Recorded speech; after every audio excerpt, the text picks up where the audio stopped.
Welcome to the 7th edition of Blabbit. Today we're lucky to have Peter Stewart on as a guest to answer some questions, share some bits with everybody. We view everything through our own lens of what we think we're trying to do, what our intentions are. But unfortunately, and maybe fortunately, we're not mind readers. I try and attribute charitable intent. I believe that most organizations, most people are trying the best they can. But sometimes those intentions, the behaviors and the output from that, oh, wow, somebody missed something here. This is blatantly not appropriate. This is not working.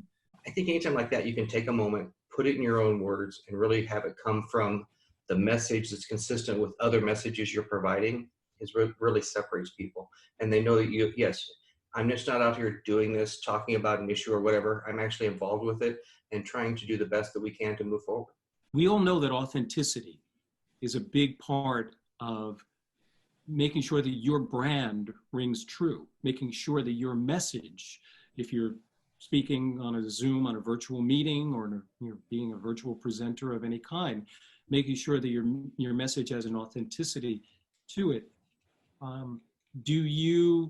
Do we feel that balance is a little thrown off as well? Is that something we should all be aware of? As we're looking at it in relation to Zoom, of like we've got people on cameras and they're staring at each other, it really highlights a reality that has always existed for leaders.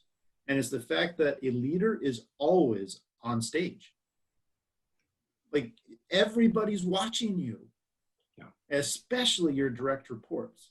They're paying attention to how you react, how you carry yourself, what instructions you're giving, your appearance, your demeanor. Right now, in your opinion, when you see people that are, whether it be in the corporate structure or still entrepreneurs, how much time should they really be dedicating to self, evolution, professional evolution, whether it be attending seminars, workshops, and things like that? A couple times a week, I'm going to dive into various, whether I'm reading some articles, I'm listening to some podcasts, I'm doing something to build skills in me, or just become more aware of what the marketplace is.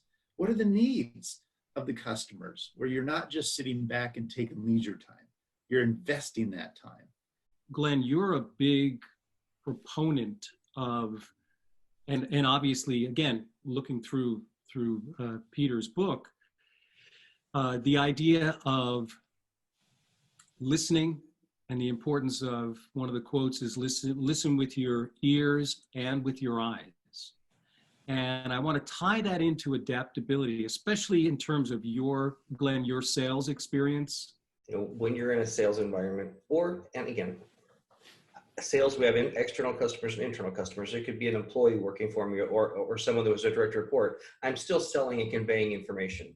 So, the one thing that I've referred to time and time again is when you're having a meeting with somebody and they're sitting kind of back in their chair, they're getting more comfortable, they're probably losing a little bit and just listening and maybe thinking about something else, to when you engage them and they start sitting back up because they're talking about what they want to talk about, or they're talking about something they're proud of, instead of you just sitting there talking to them. I mean, I think that's one of the simplest tells of if somebody's engaged or not, is how are they sitting in their chair. But this really simplifies the efforts we take as leaders. We are trying to influence the behaviors and actions of others in a direction that we believe is going to benefit them personally, it's going to benefit our team, it's going to benefit our organization, it's going to benefit our customers, it's going to benefit our society. The language of willing followers, that sounds like the language of how we all utilize social media, isn't it? Willing followers, as opposed to people we sort of run over with our publicity truck.